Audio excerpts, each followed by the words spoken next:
పంచాయతీలో అదేవిధంగా మున్సిపాలిటీలో కూడా వికలాంగుల సమాజానికి మరి ప్రత్యేకంగా రాజకీయ రిజర్వేషన్ కల్పించినటువంటి మన పక్క రాష్ట్రంలో ఉన్నటువంటి తమిళనాడు రాష్ట్ర ముఖ్యమంత్రిని చూసి తెలంగాణ రాష్ట్ర ముఖ్యమంత్రి గారు ఇప్పటికైనా వికలాంగులకు పంచాయతీ ఎన్నికల్లో కాంగ్రెస్ పార్టీ ఏఐసిసి ఎన్నికల మేనిఫెస్టోలో చెప్పిన విధంగా తెలంగాణ పంచాయతీ ఎన్నికల్లో వికలాంగులకు రాజకీయ రిజర్వేషన్ కల్పించేందుకు ముందుకు రావాలని చెప్పేసి ఈరోజు భారత వికలాంగుల హక్కుల పరిరక్షణ సమితి రాష్ట్ర కమిటీ పక్షాన తెలంగాణ రాష్ట్ర ముఖ్యమంత్రి రేవంత్ రెడ్డి గారిని డిమాండ్ చేస్తున్నాం.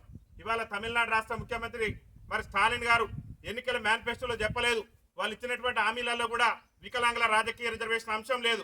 కానీ అక్కడ ఉన్నటువంటి ప్రజల ఆకాంక్షలకు అనుగుణంగా వికలాంగుల సంఘాల డిమాండ్ మేరకు వికలాంగుల న్యాయబద్ధమైనటువంటి అంశమైనటువంటి రాజకీయ రిజర్వేషన్ అంశాన్ని పరిశీలించి ఇవాళ తమిళనాడు శాసనసభలో మరి వికలాంగులకు కూడా పంచాయతీలో మున్సిపాలిటీలో ప్రత్యేకంగా రిజర్వేషన్ ఉండాలనే విధంగా చట్టం తీసుకొచ్చి వికలాంగులకు రిజర్వేషన్ కల్పించినటువంటి గౌరవ తమిళనాడు రాష్ట్ర ముఖ్యమంత్రి స్టాలిన్ గారికి ఈరోజు తెలంగాణ వికలాంగుల సమాజం ఈరోజు మేము పాలాభిషేకం చేస్తున్నాం. ఎందుకంటే ఇవ్వనటువంటి హామీలు కూడా ఎన్నికల మేనిఫెస్టోలో చెప్పనటువంటి హామీలు కూడా ఇవాళ నెరవేర్చి స్టాలిన్ గారు వికలాంగులకు నిజంగా చెప్పాలంటే కూడా ఒక గర్వించదగ్గ నాయకుడు, ఈ దేశానికే ఒక దిక్సూచిలాగా ఇవాళ స్టాలిన్ గారు నిలిచారని చెప్పేసి మేము చెప్తున్నాం.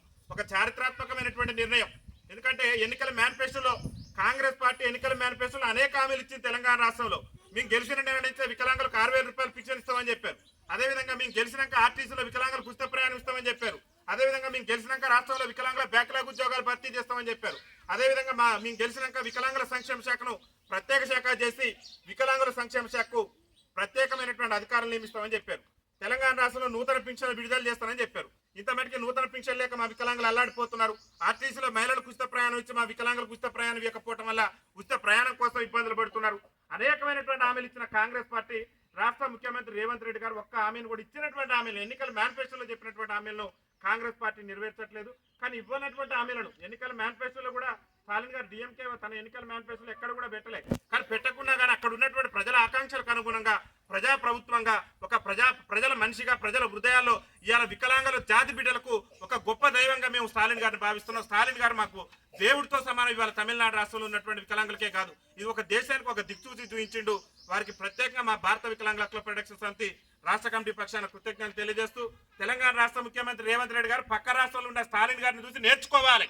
వికలాంగుల సమాజానికి మనం ఇచ్చిన హామీలు నెరవేర్చలేదు. అక్కడ ఎన్నికల మేనిఫెస్టోలో చెప్పకుండా పక్క రాష్ట్ర ముఖ్యమంత్రి మరి అన్ని సంక్షేమ కార్యక్రమాల్లో కూడా వికలాంగుల ప్రాధాన్యత ఇస్తూ ఇవాళ రాజ్యాధికారంలో కూడా వికలాంగుల భాగస్వామ్యం చేశారు. కాబట్టి మనం కూడా ఏఐసిసి ఎన్నికల మేనిఫెస్టోలో మన కాంగ్రెస్ పార్టీ పెట్టిందని చెప్పి మీరు ఆలోచించుకొని తక్షణమే తెలంగాణ రాష్ట్ర పంచాయతీ ఎన్నికల్లో వికలాంగులు కూడా రిజర్వేషన్ కల్పించే విధంగా తెలంగాణ అసెంబ్లీలో చట్టం చేయాలని చెప్పేసి రేవంత్ రెడ్డి గారి ప్రభుత్వాన్ని మేము డిమాండ్ చేస్తున్నాం.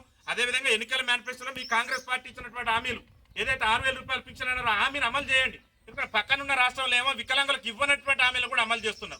అక్కడ వికలాంగుల సమాజం యొక్క ఎదుర్కొంటున్న ఇబ్బందులు మా యొక్క ఆకాంక్షలకు అనుగుణంగా తమిళనాడు ప్రభుత్వం పనిచేస్తుంది. కానీ మీరు ఇక్కడ మా ఓట్లతో గద్దెనెక్కి ఎన్నికల ముందు అనేక బహిరంగ సభలలో పిసిసి అధ్యక్షుని హోదాల్లో మేము అధికారంలోకి వస్తే వికలాంగులకు అది చేస్తాం ఇది చేస్తామని అనేకమైనటువంటి ఉపదంపుడు ఉపన్యాసాలు ఇచ్చిన ఈ రాష్ట్ర ముఖ్యమంత్రి రేవంత్ రెడ్డి మరి వికలాంగులకు ఇచ్చిన ఏ ఒక్క హామీని కూడా 16 నెలల పాలన పూర్తిగా వస్తుంది. వికలాంగులకు ఇచ్చిన ఏ ఒక్క హామీని కూడా ఇంతవరకు నెరవేర్చలేదు. అనేక మంది మా వికలాంగుల సోదరులు సదరం సర్టిఫికెట్లు వచ్చి పింఛన్ రాక అల్లాడిపోతున్నారు.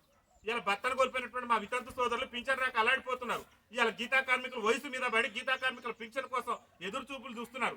వృద్ధాప్యంలో కొడుకులు చూడక మరి ప్రభుత్వం ఇచ్చేటటువంటి ఆసరా పింఛన్ కోసం మా పెద్దమ్మలు పెద్దయ్యలు ఎదురు చూస్తున్నారు. కానీ రాష్ట్ర ముఖ్యమంత్రి గారికి ఏమాత్రం చలనం కలగట్లే. తక్షణమే రాష్ట్రంలో నూతన పింఛన్లు విడుదల చేయాలి. రాష్ట్ర ముఖ్యమంత్రి రేవంత్ రెడ్డి గారు తెలంగాణలో ఉన్నటువంటి వికలాంగులకు స్థానిక సంస్థల ఎన్నికల్లో రిజర్వేషన్ కల్పించే విధంగా చర్యలు తీసుకొని మరి మమ్మల్ని కూడా రాజ్యాధికారంలో భాగస్వామ్యం చేయాలని చెప్పేసి మేము డిమాండ్ చేస్తూ ఈరోజు గౌరవ మా వికలాంగులందరికీ కూడా ఆత్మ బంధువు అనుకోవాలి ఇవాళ నిజంగా. ఎందుకంటే మా బాధలు తెలిసి మందకృష్ణ మాదిగ తర్వాత వికలాంగుల సమాజాన్ని ఎక్కువగా గుర్తించి ఇవాళ వికలాంగుల జాతి బిడ్డల ఆకాంక్షలకు అనుగుణంగా పనిచేసినటువంటి ఏకైక ముఖ్యమంత్రి. ఇంకా పక్కన ఉన్నటువంటి రాష్ట్ర ముఖ్యమంత్రి చంద్రబాబు నాయుడు గారి గురించి కూడా రేవంత్ రెడ్డి గారి గురువే ఆయన. చంద్రబాబు నాయుడు గారు కూడా ఎన్నికల మేనిఫెస్టోలో ఏం చెప్పిందంటే మేము అధికారంలోకి వస్తే 6,000 ఇస్తానన్నాడు. అక్కడ 6,000 రూపాయలు ఇంప్లిమెంటేషన్ చేసిండు. ఇచ్చిన మాట ప్రకారం ఆయన కట్టుబడి ఉన్నాడు. కానీ ఇవాళ నువ్వు రాజ్యాధికారం కల్పిస్తామని ఏఐసిసి ఎన్నికల మేనిఫెస్టోలో మీ కాంగ్రెస్ పార్టీ పెట్టింది. పింఛన్ పెంచుతామన్నాడు. ఒక్క హామీని కూడా నెరవేర్చకుండా మా వికలాంగుల సమాజాన్ని ఇబ్బందికి గురి చేస్తారు. కాబట్టి కాంగ్రెస్ పార్టీ నాయకత్వం రేవంత్ రెడ్డి గారు ఆలోచన చేసి దూరదృష్టితో తక్షణమే తమిళనాడు రాష్ట్ర ప్రభుత్వం చేసినటువంటి జీవో ప్రకారమైన తెలంగాణ రాష్ట్రంలో కూడా వికలాంగులకు పంచాయతీ ఎన్నికల్లో రిజర్వేషన్ కల్పించాలని చెప్పేసి మేము డిమాండ్ చేస్తున్నాం. ఈ రోజు మరి ఈ సమావేశంలో పాల్గొన్నటువంటి మా సంఘం రాష్ట్ర ఉపాధ్యక్షులైనటువంటి పెద్దలు కొల్లూరు ఈరబాబు గారికి, అదేవిధంగా జిల్లా ఉపాధ్యక్షులైనటువంటి మున్న మధు యాదవ్ గారికి, అదేవిధంగా మండల నాయకులు నాగయ్య గారికి అందరికీ కూడా పేరు పేరున రాష్ట్ర కమిటీ పక్షాన ధన్యవాదాలు తెలియదు.